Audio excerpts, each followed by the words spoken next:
নমস্কার বন্ধুরা, জয়ার পাকশালাতে সবাইকে স্বাগত। আজকে আমি সোয়াবিনের পরোটা নিয়ে এসেছি। এর জন্য একটা বড় বোল নিয়ে নিয়েছি। এর মধ্যে আমি 3 বাটি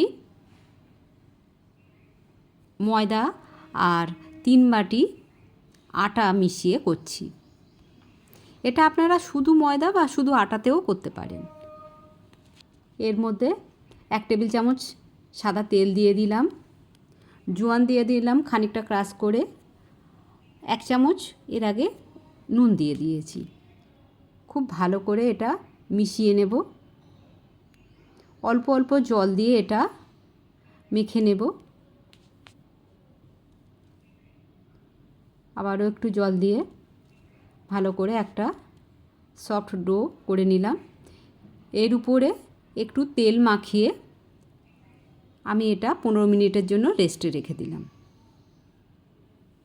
একটা ফ্রাইং প্যান নিয়েছি, এর মধ্যে আমি জল দিয়েছি পরিমাণ মতন, তাতে একটু নুন দিয়ে দিয়েছি। জলটা বেশ একটু গরম হয়ে গেছে।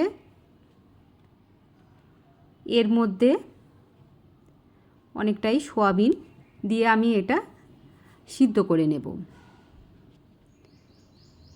গরম জলে ভালোভাবে একটুখানি ফুটিয়ে নিলাম 2 মিনিট, নিয়ে এটা এইভাবে গামলায় নিয়ে নিয়েছি। এটা ভালো করে দুবার করে আমি ধুয়ে নেব, যাতে সোয়াবিনের কোনো কাঁচা গন্ধটা না থাকে। ভালো করে চিপে জলটা আমি বের করে এটা নিয়ে নিলাম। ভালো করে জলগুলো চিপে নিয়ে একটা মিক্সার গ্রাইন্ডারে এগুলো দিয়ে দিচ্ছি। ভালো করে জলটা চিপে নিলে, জলটা থাকলে একটা খেতে ভালো লাগবে না। এটা পেস্ট করে নিয়েছি। এটা মিহি পেস্ট হবে না, হালকা একটু গোটা গোটা থাকবে, তবেই খেতে ভালো লাগবে। মিহি পেস্ট হলে এটা খেতে একদমই ভালো লাগবে না।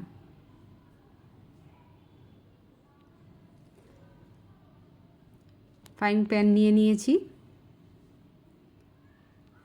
এর মধ্যে পরিমাণ মতন সাদা তেল দিয়ে দিয়েছি। 1/2 চামচ জিরে দিলাম, গোটা জিরে।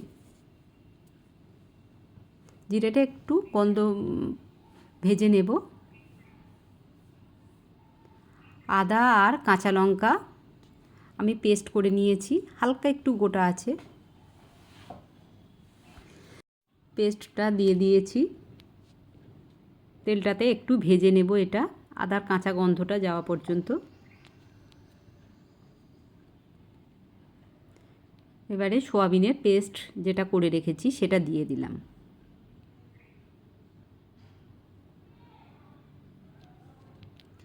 দিয়ে এটা খুব ভালো করে একটা পুর বানিয়ে নিতে হবে।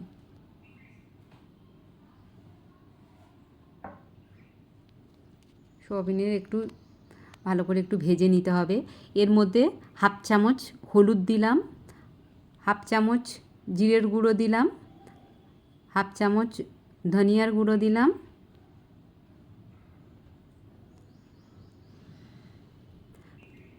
লঙ্কার গুঁড়ো 1 চামচ দিচ্ছি। আপনারা যেমন ঝাল খাবেন সেই অনুপাতেই লঙ্কাটা দেবেন। চিনি দিয়ে দিলাম 1/2 চামচ। চিনিটা দিলে এখানে খুব সুন্দর একটা টেস্ট আসবে। সামান্য একটু কাশ্মীরি লঙ্কার গুঁড়ো দিলাম। আর টমেটো পিউরি দিলাম এখানে 2 চামচ।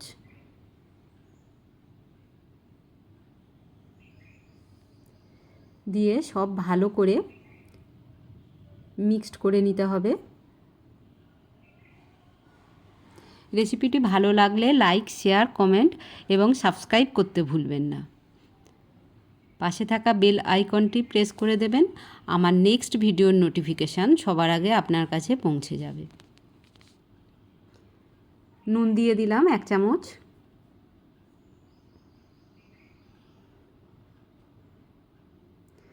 সামান্য একটু গোলমরিচের গুঁড়ো দিলাম।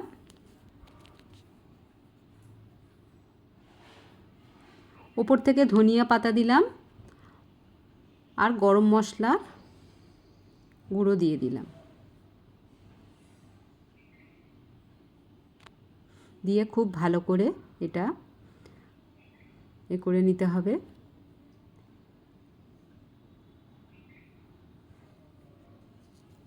পুরটা প্রায় হয়েই এসেছে।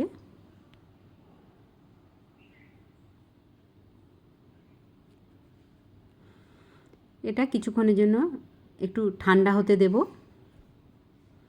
এদিকে আমি যেটা আটাটা মেখে রেখেছিলাম সেটা একটা প্লেটের মধ্যে নিয়ে নিলাম। এটা লেচি কেটে নেব, একটু বড় বড়ই কেটে নেব, কারণ এর ভেতরে পুরটা দিলে একটু বড় না হলে ঠিক ভালোভাবে বেশি পুর খেতে ভালো লাগবে না।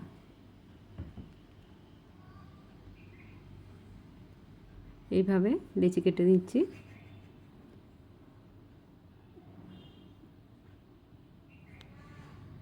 আমার এখানে 7টা লেচি হয়েছে। এই রকম একটা বাটির শেপে করে নিতে হবে। এর মধ্যে চামচে করে একটু ভরে ভরে পুরটা দিতে হবে। এটা এইভাবে একটু ভালো করে মুড়ে নিতে হবে যাতে পুরটা বাইরে না বেরিয়ে যায়।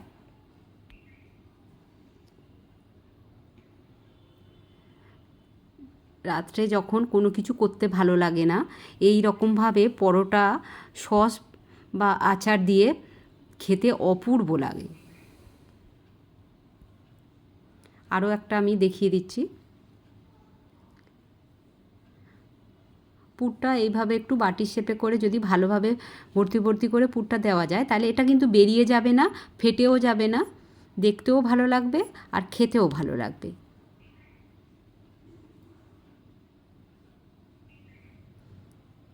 এইভাবে সুন্দর করে একটু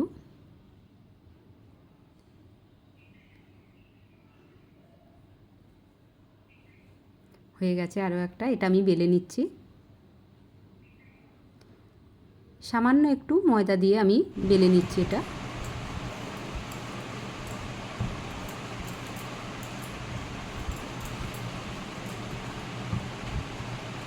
বেলা হয়ে গেছে।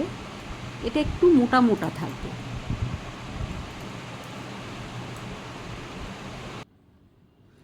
একটা প্যান গরম করে নিয়েছি, নিয়ে তার মধ্যে এটা দিয়ে দিলাম।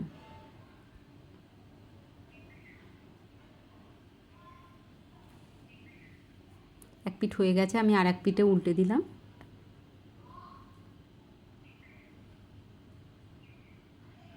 দু পিঠ হালকা হালকা সেঁকে নিয়ে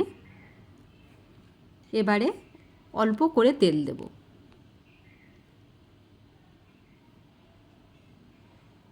এটা অল্প তেলে খুবই হেলদি এবং টেস্টি একটা ডিনার। এটা ডিনার বা ব্রেকফাস্টেও খুবই সুন্দর লাগে।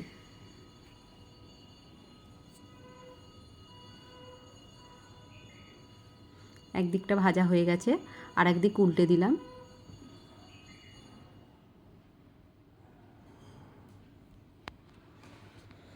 একটু লাল লাল করে এটা মিডিয়াম ফ্লেমে ভাজতে হবে যাতে ভিতরটা কাঁচা না থেকে যায়। একটা আমার ভাজা হয়ে গেছে, আমি আরও একটা দেখিয়ে দিচ্ছি।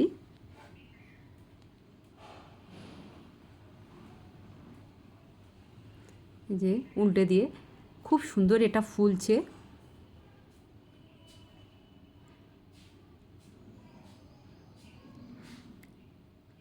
আমার এটা হয়ে গেছে সবগুলোই। কেমন লাগলো অবশ্যই কমেন্ট বক্সে জানাবেন। দেখুন কতটা সফট, খুব সুন্দরভাবে এই রকমভাবে এটা ভাঁজ করা যাচ্ছে। আমি একটা কেটে দেখাচ্ছি। এটা খুবই গরম,